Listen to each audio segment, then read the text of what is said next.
massive multiplayer online role-playing games, or MMORPGs for short. In the late 90s, along with the inception of dial-up internet and the subsequent rapid rise of broadband, MMORPGs soon turned from what was once considered an oasis to a raging river. Many game series were shifting gears to capitalize on the trend of completely online experiences that promised adventure for those willing to invest their time, which was often considerable sinks if a player wanted to make a significant dent to the content. I was unfortunately not immune to this and sunk time into Ragnarok Online, Final Fantasy XI, Guild Wars 2, The Secret World, and the one that I still play to this day, Final Fantasy XIV. Did you know that the critically acclaimed MMORPG Final Fantasy XIV has a free trial and includes the entirety of A Realm Reborn, the award-winning Heavensward, its second major expansion Stormblood, and also Shadowbringers? Play up to level 80 with no restrictions on playtime, sign up and enjoy Eorzea today. There's something slightly addictive about being able to log in, be someone else, and interact with people from all over the world. Initially, I used these games as a means to connect with others, though these days it's strictly to get through content in Final Fantasy XIV, then part ways. Despite my modern use of MMORPGs, they are still considered to be quite social games, connecting people from remote places who probably would never have met under normal circumstances. It was clear that CyberConnect 2 could see that there was something to this formula and wanted to make a commentary on it when they conceived Project.Hack. Project.Hack was created as a multimedia concept that initially spanned games, anime, and original video animations, OVAs, before expanding to encompass novels, manga, magazines, and trading cards. The initial intent was for a person to consume both the anime, the games, and the OVAs to receive a full and clear understanding of the entire plot, its characters, and their motivations within the man-made universe of the world, serving as the game within the game we play. The Anime.Hack sign aired first on April 4, 2002 in Japan and was soon followed by the first game in the 4-part series dubbed by fans as IMOQ on June 20, 2002. For this review, we will be looking at the first game in the IMOQ series, .Hack Infection, which was published by Bandai on the Sony PlayStation 2 and released in the West between 2003 and 2004. .Hack Infection puts you into the shoes of a player character at the point of naming them, presumably after character creation has concluded. Damn, we missed out on the best part. We are asked to choose a username and a character name, which represents how we log into the game's server, and then how we present ourselves in-game respectively. There are 3 different layers of interactivity within the universe of the IMOQ series on the PS2. The player's desktop, the game's message board, and the game itself. I liked the variety and felt that Infection did a good job of emulating the experience of playing a game, then rushing to its message board to shit talk and theorycraft. The netspeak and emojis, before emojis were even a thing, evoked a nostalgic memory in me of an easier, more carefree time in my life as a young adult, spending my money on games that I probably did not need, as they came out, as well as having way more time to play them. After inputting our data, we are sent to our desktop where we can check our email, the news, or enter the game menu. Navigating beyond the distractions of our screen, and getting a little sidetracked by the game's message board, we enter the world, materializing in a root town called Mak Anu on the Delta server, where a surly man who has way more skin exposed than necessary calls out to us. We learn that this is our school friend, Yasuhiko, and comment on the fact that he looks nothing like the person behind the screen. When he attempts to justify his appearance, we backpedal, but only a little. No, you look great. He then gives us his member address and asks us to form a party with him. After obliging, we make use of the nearby Chaos Gate to string together some unrelated keywords that become the field and dungeon that we explore. Emerging in Bursting Past Over Aquafield, we move to the dungeon, and after claiming its treasure, are teleported to another area as we try to leave. We are met by a strange girl who gives Orca a book, but before we can make sense of this, he is accosted, raised into the air, and data drained.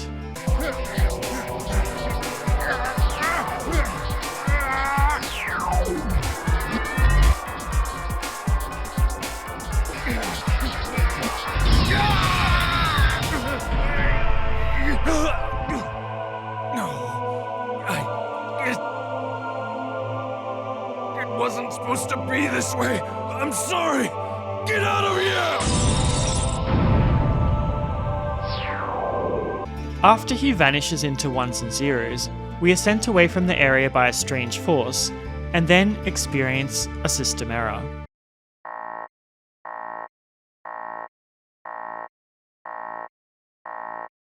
We receive the book as someone watches over us from a distance and learn that in the real world, Yasuhiko has been hospitalized and we aren't permitted to see him. This establishes the mystery of the game early and was a great intro hook that left me wanting to know more about the real world and how playing a game could put someone into a coma. Not long after this, you post to the message board asking about the event and if it's something that's been experienced before, only for your message to be deleted. How strange. Following is a series of events that places us into contact with other player characters that have either had similar experiences or are just enjoying their time with the game. In any case, I enjoyed the variety of characters who are pulled from a pool of all the other available classes. Sadly, we only get 2 Wave Masters, the equivalent of a spellcaster, who can carry you through most of the dungeons, as the combat is, well, let's talk about that a bit later. Of the available characters, I can't really say that there were any that I disliked.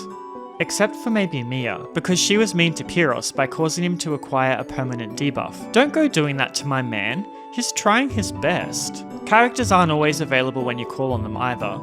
For majority of the game I couldn't use Mia or Elk, and sometimes Mistra was also unavailable, which meant I had to be strategic in deciding who to put into my party, as all characters are not equal, especially in their levels early on when they join you. One of the first things you may notice when walking around Mak Anu is the other characters rushing about, doing their own thing. They all seem to be in a hurry to stock up on items so they can rush into their next dungeon, their text bubbles giving a little insight into their lives, or what they think of the events of the game as it progresses. If you stop them, you can chat with them or trade items. And you are going to want to trade, as it's one of the easiest ways to get better equipment quickly and early. They aren't too picky on what they want either. To fulfill their satisfaction bar, you need to trade a maximum of 3 types of items and have all the stars light up in the menu when you make your offer. When choosing what you wish to outfit yourself with, those with the best statistics are not always the best choice. Unlike other games which may allow you to learn abilities from equipment through the time you spend wearing them, this is not the case in Infection. For example, if one of your characters has the Larepth skill, and you remove the piece of equipment that it's tied to, it's bye-bye group healing and hello game over screen. You also do not get to directly equip items to your other characters, but rather they will equip the highest level item that they have in their inventory, whether this be acquired from trading or by being gifted it. You can ask them to cycle equipment that they have in their own inventories to take advantage of enemy elemental weaknesses, but I didn't really tend to look at this too closely, as I prefer to just brute force everything myself. Once you feel you are adequately outfitted and have formed a party of stalwart allies, you may use the Chaos Gate to create a field from 3 lists of predetermined keywords, randomize them, or use leads found in your email or on the message board to go to areas that will trigger events or move the narrative forward. Some areas are locked and are required to be hacked to access, which requires virus cores that are extracted from enemies using your data drain skill. But let's talk about normal fields for now, as we are here to enjoy what the world has to offer, unaffected by malicious machinations of events that are currently beyond our comprehension. Stepping into the field, you'll notice that it's expansive and loops, and each one has a set weather pattern or biome that's determined by the combination of keywords that you use to create it. When entering areas either through the randomizer or from choosing words unrelated to progressing the game's narrative, the field and subsequent dungeon will be randomized. Though be aware that the area level indicated on the entry screen outlines how your party will do early on, and doesn't accommodate for the fact that enemies in randomized dungeons get more difficult the further down you go. I found this out the hard way. Fields and dungeons both have portals in them which will open as you approach them. This will either place you into combat or deposit a treasure chest. Now I'm going to warn you, do not open a blue chest without first using a fortune wire on it. Or do, and suffer the consequences, I don't care. Combat can also have heavy consequences if you're not careful, because you're stuck playing as a twin blade, which is not a tank class. If you run in and hack away at a formidable enemy, you will get cut down quickly. The trick is to have another character bait the enemy and then either attack from behind or cast spells from a distance. I found it disappointing that the game forces you into a subpar character class without giving you any options, especially when the game is supposed to be emulating what it's like to play an MMORPG. I suppose CyberConnect 2 also wanted you to feel a sense of hopelessness alongside the direction of the game's story. To make matters worse, there's no finesse or precision to combat. Sometimes you'll attack and miss, or do 0 damage, and this happens a lot in the early game. There's no strategy that I can give you other than hack and slash your way to victory, whilst constantly using menus to command your allies to use their offensive spells, and occasionally switch to healing. If you defeat an enemy legitimately, you'll be granted experience proportionate to their level. Your characters require 1000 experience points to level up, and I always loved when your party members would celebrate that moment that someone gained a level. It was very reminiscent of what I'd experienced in Final Fantasy XI all those years ago. People celebrating and yahooing each other as even a random person got a level up. It was just nice to have random people congratulate you on something that wasn't really significant but felt like it was with the time sink that went into it. Sometimes, if you are lucky, an enemy's data will shatter, allowing you to data drain them. It's necessary to do this to get virus cores and good equipment, but if you do it too much, you may find yourself facing the game over screen. You will also sacrifice a typical experience pool your party may have gained, so like all vices, moderation is key. Once you rid your immediate surrounds of enemies, you may hear a voice call out nearby, if you hadn't already clocked it. If you investigate the source, you'll be able to extract a key item called Grunty Food. There's a wide variety to find and feed to a baby Grunty on the Theta server in the root town of Dunleray. I didn't experiment too much with this, as all I seemed to get was a noble Grunty that would yell out, "My friend!" in French as it galloped off into the sky sadly. But apparently there are a couple of specific variations that you can get that will set up shop and exchange items with you if you manage to raise them properly. And this brings me to another important point. Whilst there's no limit on the number of key items that you can carry, I mean you could basically lug around a greengrocer's worth of Grunty Food if you wanted, the normal inventory limit is 40 items. Whilst curatives and some useful items stack and count for 1 slot, equipment and spell scrolls take 1 spot each, so you'll quickly find yourself reaching the limit. It would have been nice if we could find upgrades that expanded your carrying capacity. Sadly, this is not the case. However, there is a bank that you can deposit your items into, but that means you're going to be constantly shuffling your inventory with the bank. Moving on to the presentation, the game is rendered in 3D, fitting of the era, replete with stiff movement and slack faces, though you do get nice portraits whenever you recruit someone into your party, which appear on the bottom of the screen representing them. I can't say that I really hate the graphics overall though, because the 3D kind of adds to the layer of uncanny, which is present within a game that's putting players into a state of unconsciousness through playing it. Location wise, I like the variety between the 2 root towns, one being likened to the canal field Venoix, and the other like being elevated in the lofty peaks of Tibet. The fields and dungeons are designed dependent on the keywords used to enter them, which can place you into a variety of different landscapes that each have their own story to tell if you stop to examine them a little more closely. It's a shame that there's no lore in-game about any of these places, but I guess that's to be expected of a title that's designed with such lofty ambitions. The enemy designs are great, and I particularly love the data-drained versions of many of the monsters, which often added a comedic effect to them, such as the crab that looked more like Japanese cuisine rather than a formidable foe. The music was a collaboration between Chikayo Fukuda, Seizo Nakata, and Norikatsu Fukuda, collectively known as Boo Hoo Woo, featuring a mix of ambient electronic, light orchestral, and atmospheric techno that perfectly captures the mysterious, digital yet dreamlike locations of the world. Some of the tracks were eerie and made me feel like there was something beyond the binary code.